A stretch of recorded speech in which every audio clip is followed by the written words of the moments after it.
Okay guys, so we are going to go ahead and get started today with chapter 11.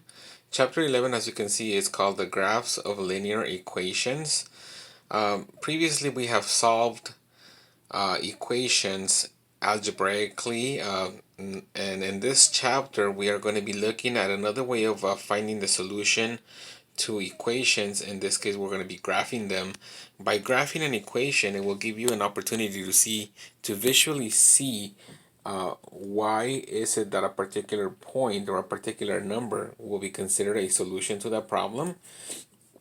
And it will also introduce you to the Cartesian system of graphing. Okay, the Cartesian system of graphing, guys, what it does, it actually involves two perpendicular lines. By definition, remember that a perpendicular line, they intersect at one particular point and they create 90-degree angles. So in the case of the Cartesian system, which I have already plotted over here on the board, we are going to be looking at how it is it that it's divided or it's created, and then we're also going to see what values are assigned within each particular region. Okay, just also as a reminder, guys, what we need to look at is that from the point of intersection, in this case the intersection point is called the origin. From the origin, that's going to be like in a number line. Any points or any numbers to the right of this origin point are going to be positive, such as I have labeled here. Any numbers that are north or up from this particular origin will have a positive value, and inversely, we have any points that are to the left of the origin will have a negative value, and any points south or down from this particular origin will have a negative value, as we can see here. Let me try to get that all in one shot here. Okay, so each quadrant is, or each region is called a quadrant, and each quadrant has specific values for the order pair.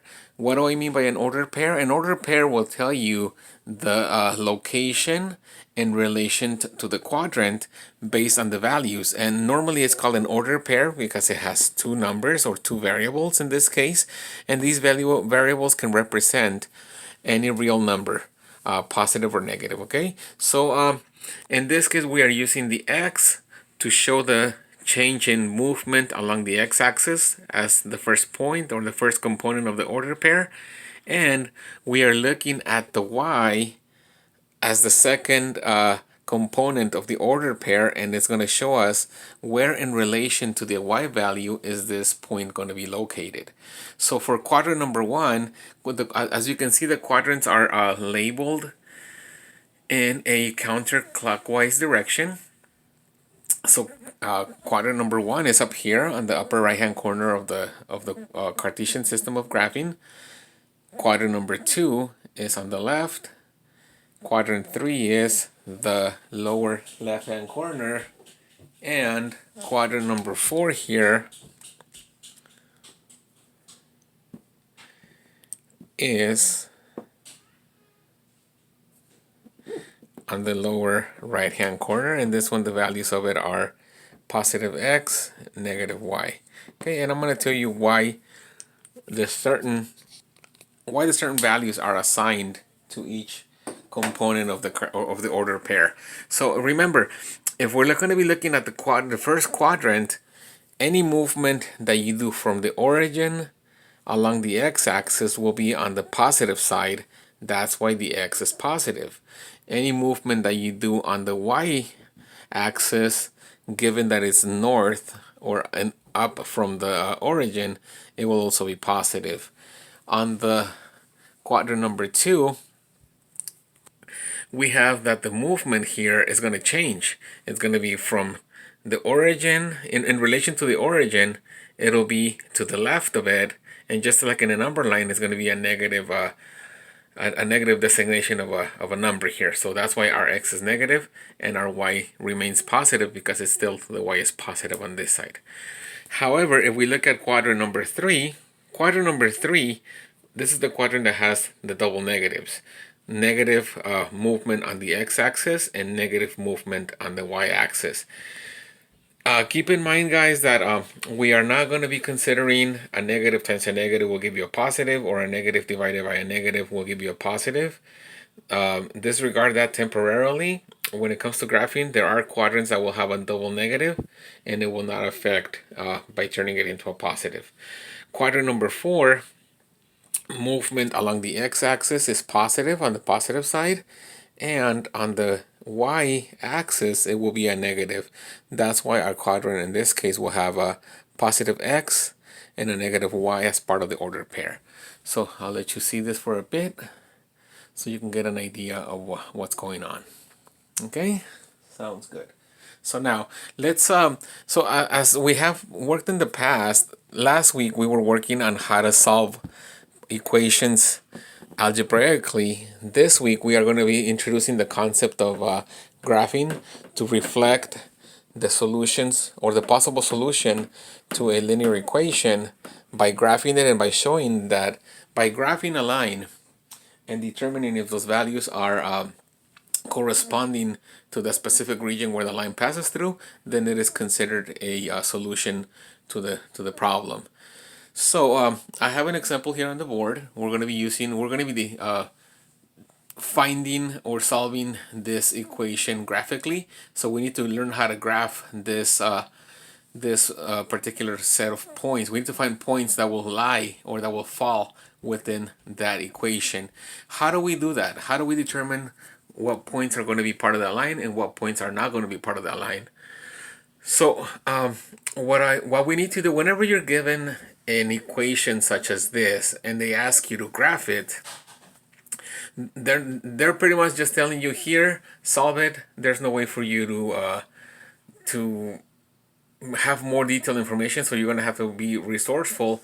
And what you need to do is the following. I have here on my right hand side, I created a little, somewhat of a, I like to call it a little T chart, or a T linear, what is it, order per creator, if you want to get technical, I guess. So what I do here is I have picked random numbers, at least two negatives, I'm sorry, a 0 and 2 positives. Notice how my numbers are fairly small, and they are not too far apart from each other. The reason why I choose those smaller numbers is because one, I don't like to get confused. Remember that the higher the number or the greater the number, the higher the chance for you to get confused and come up with an erroneous answer. And also, since you're going to be asked to graph it, you have to work within the space that you have, and you have to space your numbers equally along the number line so that you're accurately graphing that linear equation. On Populi, we have already provided you guys with the tools to access 2 PDF files that will allow you to print out graph paper. It is completely optional. However, I would strongly recommend it that you use those resources and print them out because it would just make your life that much easier.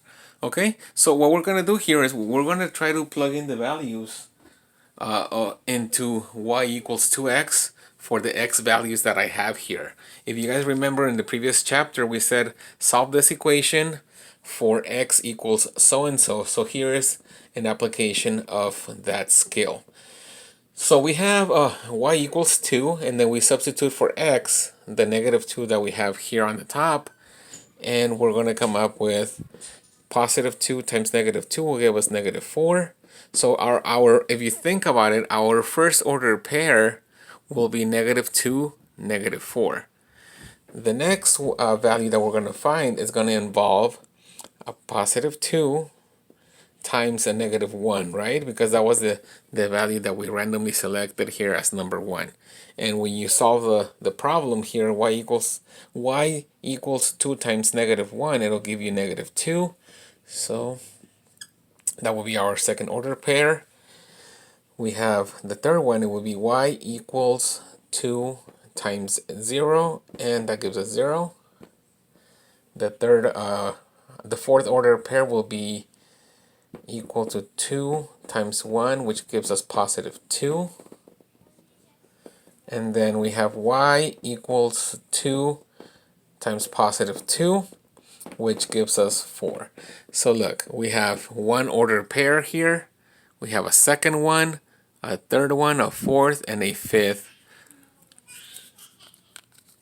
order pair. Okay, so what we're going to do now is we're going to apply these the plotting of these numbers onto our specific corresponding quadrants.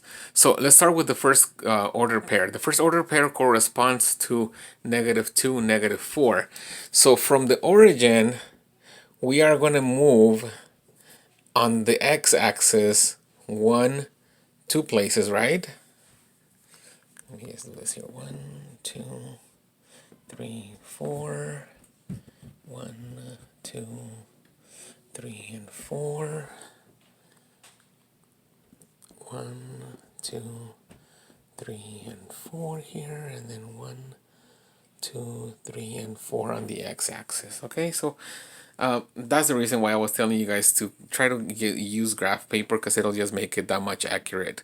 So we're looking at order pair number 1, which is -2, -4. So we have already moved two places in the negative direction for x, and from this location we're going to move along the y-axis -4. So -4 would be 1, 2, 3, and 4. So it's almost like if we're going to be making a little L here, and where the 2 points meet, that's going to be your coordinate point -2, -4. Okay, and you don't necessarily have to make that line. This was just for illustration purposes. Let's look at graphing now the second order pair. Let me put a little check mark so that we know that we already completed that one.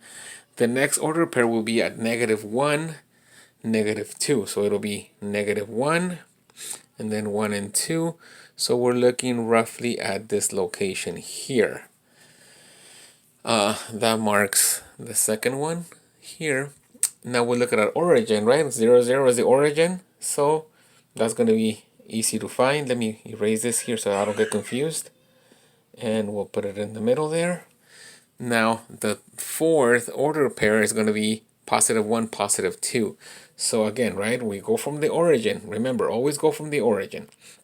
So it'll be 1 positive on the x-axis motion, and then 2 on the y. So it'll be roughly here, right? That's the fourth point. And the last point we have as 2, 4, that's going to be 2 on the right direction, or on the positive x direction, and then 4 positive along the y-axis. So that one is going to be roughly up here. So if you look at it, we have our 5 points, right? 1, 2, 3, 4, and 5. So now what we need to do is we need to connect those points to show that they follow a line pattern. Again, I cannot emphasize enough that this is why the practicality of using line graph paper, so that we can get an accurate measurement or an accurate representation of the graph. So chances are my line is going to look like a freeway, but hey, it's okay. So look, I'm connecting the dots here. The dots is supposed to be a straight line. So again, my line is not the straightest because I didn't use graph paper. And as you can see, a clear example of what I was telling you earlier. If you don't have graph paper, if this is a unit of 1 in between these two spaces, notice how the one on the left is smaller. So I made the mistake there. So chances are that's why my line looks a little crooked. It's supposed to be a straight line, okay? But you get the idea of why, or the importance of why we need to focus on getting the right tools for the right job here. In this case, our graphing paper would be just that. Okay, so I'm gonna go ahead and erase the stuff here on the board, and we're gonna continue. So give me 1 second here. Okay, so now As I mentioned earlier, there are different ways within the graphing of linear equations. There are different formulas that will help you in solving or in plotting these type of graphs, of linear graphs. There are several of them. The one that I like to use because it's the more straightforward one of them all. It's called the slope intercept formula. That's the straightforward. You don't need to. It doesn't require for you to jump through any specific hoops. Let's say it just gives you the information in front of you. It'll be easily accessible. Okay, so that one I'm gonna try to use the phone here to show you what I mean.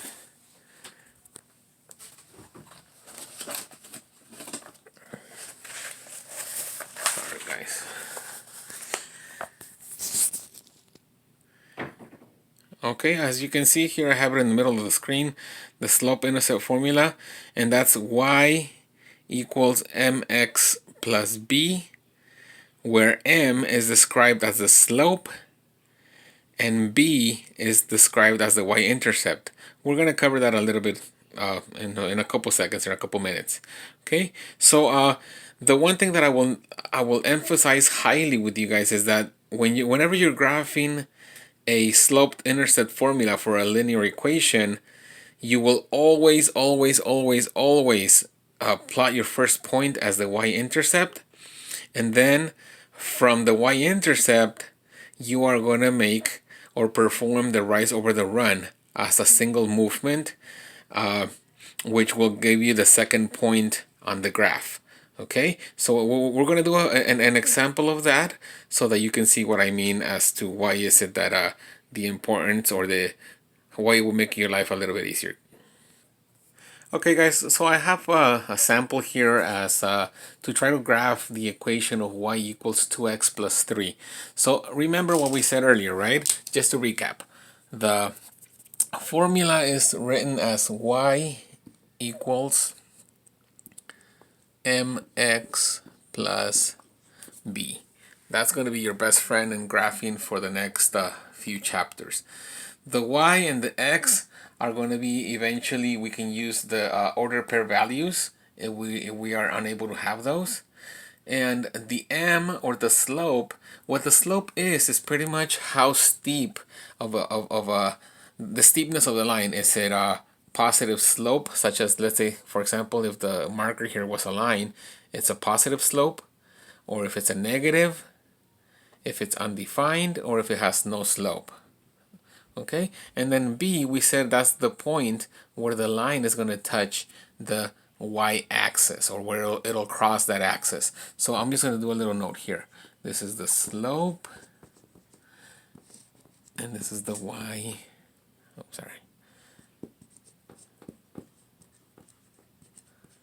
Okay, so again, I'm just going to grab it from this angle here. So I have y equals mx plus b, where m is the slope or how steep the line is.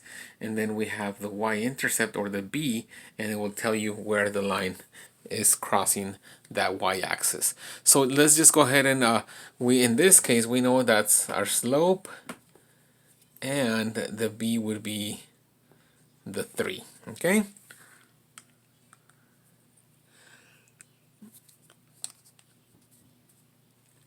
So from here,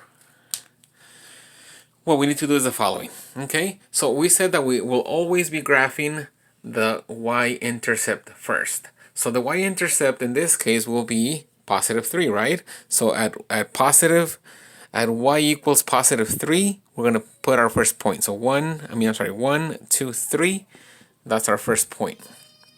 Okay, and then from there, in a single movement, we're going to use the rise over the run. What does the rise over the run means? It pretty much means, as part of the slope, I'll put here rise over run, and it's also the, I'll write it in and I'll show you right now. Change in y divided by the change in x. Okay, so what it is the slope is the same thing as the rise over the run, which in turn is the same thing as the change in the y direction divided by the change in the x direction. So here, to make our life easier, I'm going to erase this little m here and this b here so we don't get confused. And we have already used the y-intercept. So now, would you guys agree with me that a positive whole number 2 has an imaginary number 1 on the bottom, correct?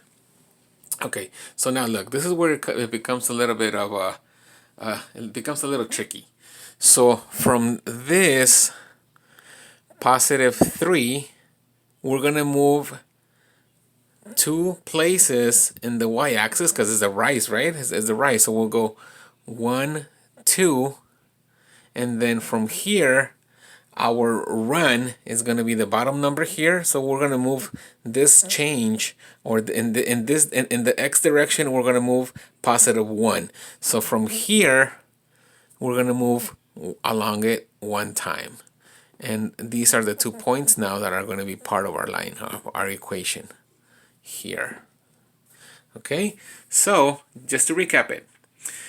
In order for you to graph a linear equation, you plot your first point at the y-intercept, which is positive 3, and we know our slope is 2 over 1, right? So from this positive 3, you want to move in the y direction 2 places, and then don't move your pencil, don't move your finger, and from there, we're going to move, we did the rise, now we have to do the run. So the run is going to be on the positive x-axis 1 place, which was here. So don't get confused in saying, oh, I'm going to graph my graph and I'm going to connect the 3 dots. No, you're going to connect the first dot at the y-intercept and the ending place of your rise over the run movement, okay? So I'm going to show you that right there. So here is the second plot, second plotted point here. Okay, I'm making it a little highlighted there.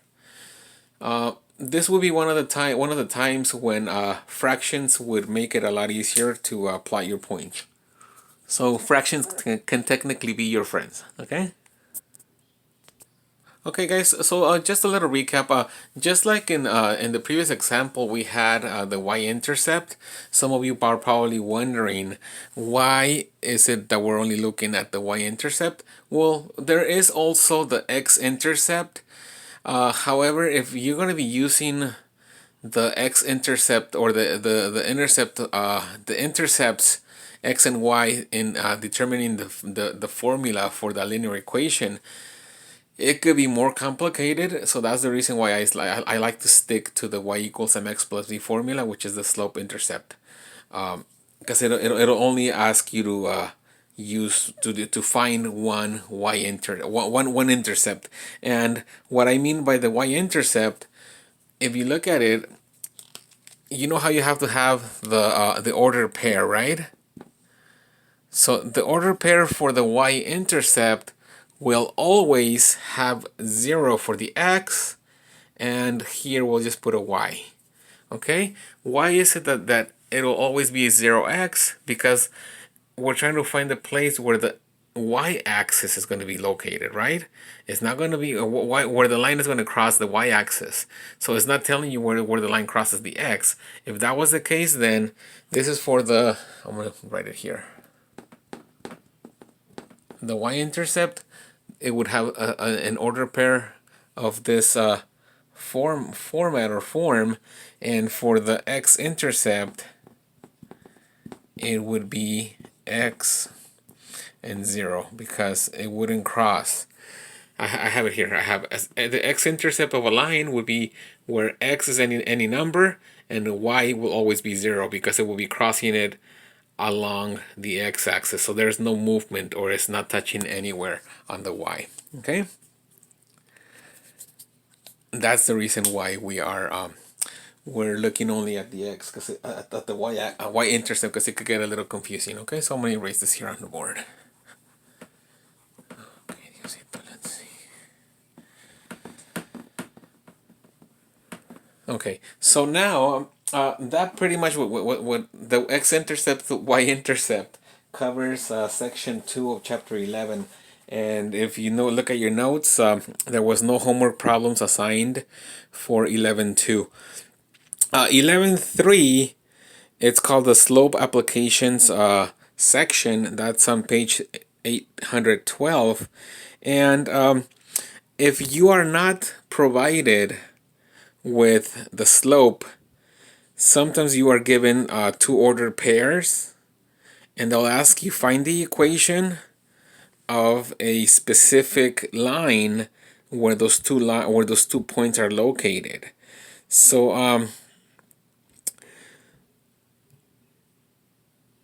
what we need to do here is the slope is pretty much, as I mentioned, the change in the x direction and the change in the y direction. So let me erase this on the board really quick so I can go over that example on the board. Okay, guys, so pretty much as we have mentioned that the slope is the rise over the run, and it's also the change in y over the change in x. So the way that you find the formula, the way that this will make sense, you're going to be using the formula of the m is equal to y2 minus y1 divided by x2 minus x1. So I know that probably some of you guys are probably going to be thinking that this whole quarantine or this whole isolation is affecting the professor here by giving you guys y2 minus y1, x2 minus x1. Normally we've seen these numbers as exponents, not as numbers here on the bottom of a variable. What that means is pretty much that this actually is going to tie in to the next section. We by covering this or explaining this little concept of the rise over the run and the change in x and change in y, that is pretty much the whole section 11.3. And as I mentioned before, the slope is the steepness of a line, and it can be a positive or a negative. It could also say that vertical lines that are graphed, they have an undefined or no defined slope, and horizontal lines are said to have a zero slope. Okay, for those of you that are Spanish speakers that are taking this class, the slope is called in Spanish el pendiente, o es la inclinación que lleva la gráfica de la línea, ¿verdad? It's the steepness, and it'll give you whether the line is a positive or a negative value, if it's increasing or decreasing. And sometimes you will hear this in the business sector that it's going or is growing with a positive growth, or is declining due to a negative exponential factor. Okay, so how does this tie into what we're going to do now? Okay, there are going to be times where they're going to say find the sloped intercept form of a line that passes through the following 2 points. And you're probably thinking, wait a minute, you just mentioned earlier that I'm going to have an equation given to me, and now you're telling me that I'm not going to have that equation. Well, just like in previous math lessons, once you start getting comfortable with it, they're going to throw you a little curveball, and they're going to make you think a little more. Okay, so if they were to give you the instructions to find the equation of a line when 2 points are given, this is how you would approach it. Okay, so we're going to be using example, the first order pair is 1, 5, and the second order pair is 4, 17. So keep that in mind. 1, 5, 4, 17. 1, 5, and 4, 17. Okay, now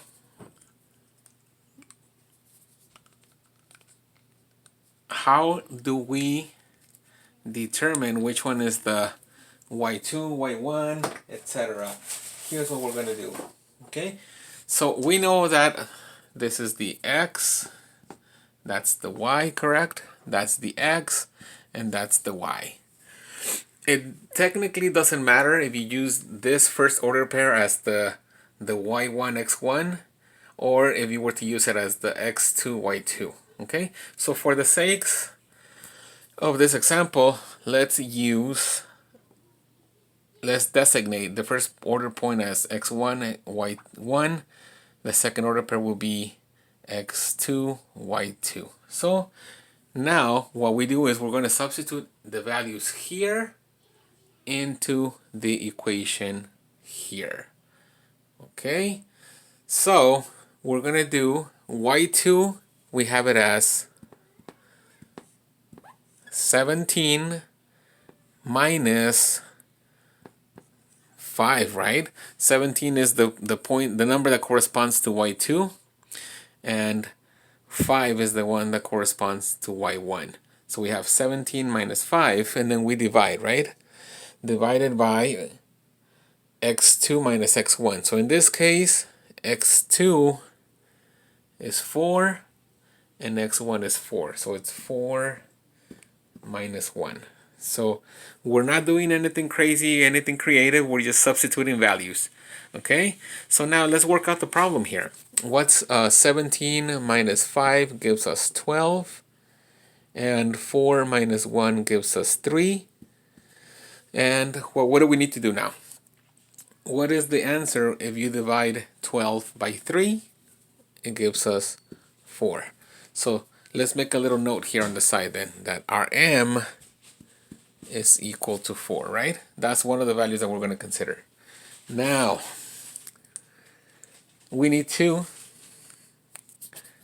use the following. We need to use these numbers into the y equals mx plus b.